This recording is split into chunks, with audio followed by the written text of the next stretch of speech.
دك الغيث إذا الغيث هما يا زمان الوصل بالأندلس، قد مضينا نبذل الخير وما نامت الأعين عند الغلس، إننا مجد وعز إننا عائدون أمتي لا تيأسي، عائدون أمتي لا تيأسي. اليوم رحنا في رحلة إلى مدينة أورغيفا تبعد عن غرناطة تقريبا ساعة بالسيارة، وحان وقت الغداء. حصلنا هنا مطعم مسلم اسمه بركة، استقبلنا هذا الرجال. السلام عليكم. وعليكم السلام ورحمة الله. مطعم جميل جدا صراحة،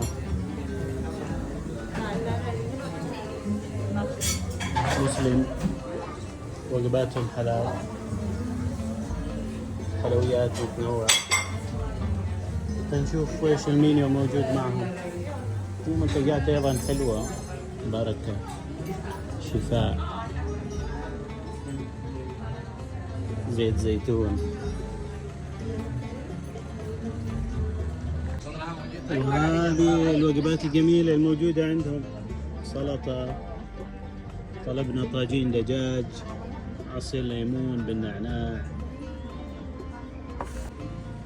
ووصل الطاجين، طاجين الإسباني، هذا طاجين دجاج. ويا أخي الزيتون اللي ناكله هناك يا أخي غير، وهذا كأنه من كوكب آخر، لذيذ بمعنى الكلمة.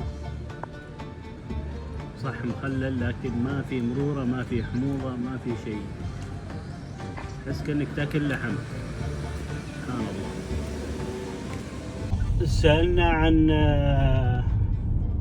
المسلمين هنا يتواجدوا، هنا يتركزوا هنا، فقالوا لنا في قرية الحين متجهين لها، نحاول أن نوصل هناك قبل صلاة العصر ونصلي معهم إن شاء الله صلاتي الظهر والعصر جمعا وقصرا. صاحب المطعم مسلم اسمه قاسم، من المتحولين من الديانة المسيحية إلى الديانة الإسلامية الحمد لله. التقينا معه هو وأخوه إبراهيم، وكان حوار جميل، جزاه الله ألف خير. شوف المناظر كيف، يعني كأنك في قرية من القرى الجميلة، ما في أي بلد، لكن قرية جميلة كلها خضرة، وتمر بين المزارع يمين ويسار، أغلبها أشجار زيتون. شوف هذا يوسفي، اليوسفي والبرتقال والسنترة، جميل. فلق، شوف الأفلاق في كل مكان هذه، أو الجداول، ما أعرف هم يسميوها فلق ولا مسمى غير. جداول المياه موجودة أيضا، يوم يردوا الصوار حال القلبة اللي هذيك القلبة موجودات أيضا. هذا الصورة، هذا رمان لكن من النوع الصغير، متفلق واجد. والغريب إن لقينا نخلة جنب المطعم ثامرة، لكن فيها خلال ما متحول إلى أخضر، وعاد جو بارد، ما أعتقد أنها تتحول من الآن فصاعدا، لكن نخلة موجودة ورأيتها بأم عيني فيها خلال. الحين وصلنا إلى هذه القرية اللي قالوا لنا أنه فيها مسلمين، تابعة لمدينة أورخيفا. هذا هو المسجد، جنبه مطعم. بعد ما مأذن العصر. No photos, no videos.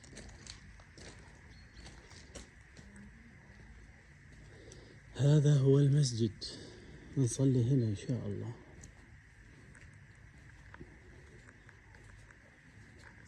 يا سلام.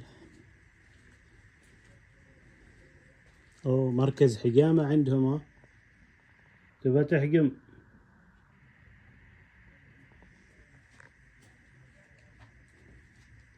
وقار نقشبندي. أعتقد هم على الطريقة الصوفية النقشبندية.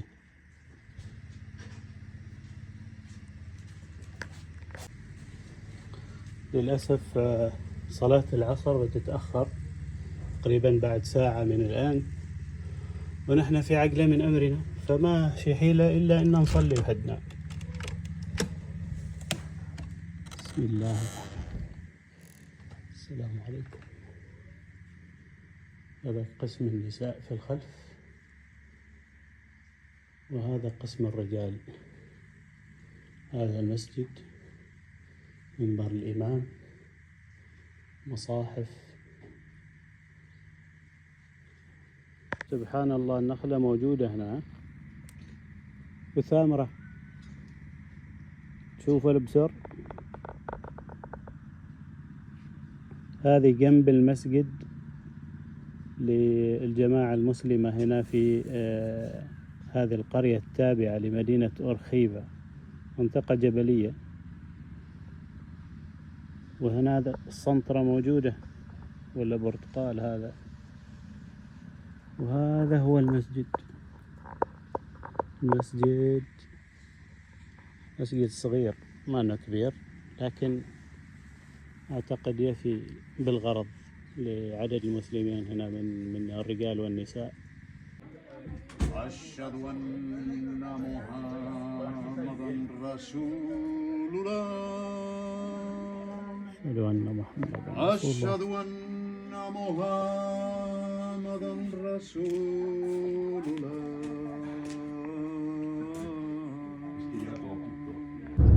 مرحبا، حياكم الله. رحلتنا إلى أورخيفة بعد ما تغدينا مع الأخ قاسم في مطعم بركة. سألناه عن حي للمسلمين فأرشدنا، أعطانا اللوكيشن وتوجهنا.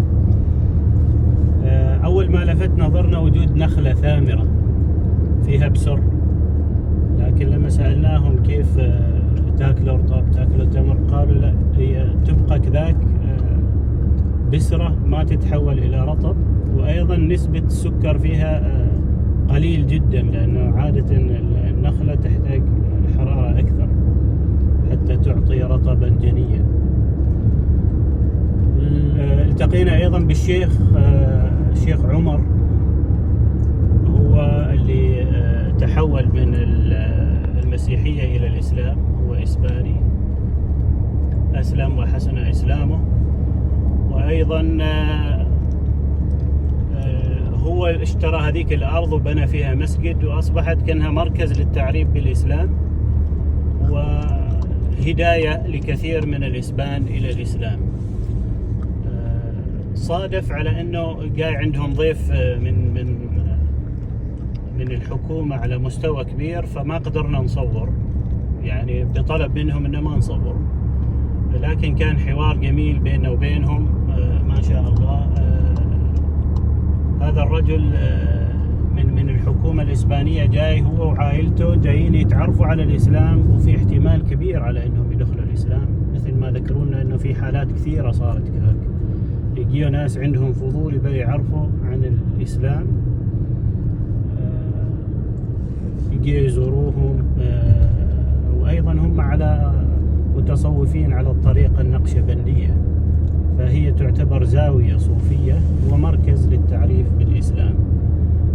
جزاهم الله خير، أهل كرم وأخلاق، ضيفونا، تبادلنا أرقام الهواتف مع بعضهم، ووجهنا لهم دعوة أنهم يزوروا عمان، فقلنا لهم تفضل بالزيارة في عمان، تجد أفعال أحرار الرجال، تجد ما شئت من مجد وفضل وأحساب عزيزات المثال. شكرا جزيلا، إن شاء الله نوافيكم في مواقع أخرى وأشياء أجمل وأجمل. وهنا غرناطة.